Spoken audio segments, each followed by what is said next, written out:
صباح الخير، كي دايرين؟ لاباس عليكم؟ بخير. المهم هنايا الله فقت 7 الصباح، مشيت غسلت سناني بطبيعه الحال وتوضيت وصليت ليا صلاه الصبح. كما كتشوفوا هنا مشيت خديت الفلوس ديالي وخديت الدهنه كما كتشوفوا، حيت بارد الحال دهنيت دياتي.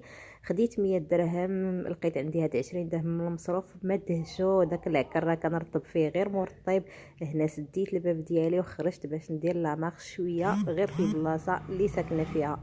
لا مارش البنات مهمه بزاف للصحه. المهم من بعد ما درت لا مارش ديالي قلت علاش لا ما نمشيش للسويقه نتقدى ليا شي حوت كبير باش نصايبو في الفران. علاش لا صراحه ناكل اكله صحيه. صراحه انا كنختار كنقول ليه لا هذا لا هذا لا هذا، صراحه ما عرفت ما نختار. كلهم عجبوني. واحد الوقيته كنت غادي ناخذ سيبيا، قلت ولكن سيبيا ما غاديش نديرها في الفران. ولكن في الاخير خديت حوت كبير نديرو في الفران. المهم من بعد ما كتشوفوا معايا الانواع ديال الحوت اللي عنده هناك خلصته وعطاني داك الحوت اللي شريت.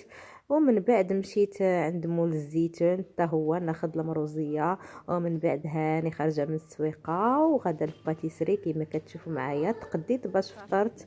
ومن بعد رجعت لداري وهنا كنوريكم المشتريات ديالي. هنا دزت عند مالين 5 دراهم، خديت هاد البنطال بنتي ب5 دراهم.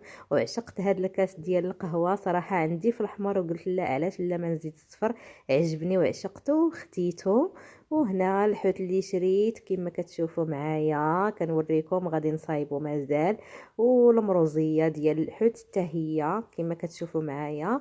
وهنا خديت باريزيان كما كتشوفوا معايا. وخديت كرواسا بتي بان باش غادي نفطر. وخديت هذيك الحريشه قلت علاش لا ما نجربهاش، اول مره ناخذها من عندهم عجبني اللوين ديالها وقلت علاش لا ما ناخذوش.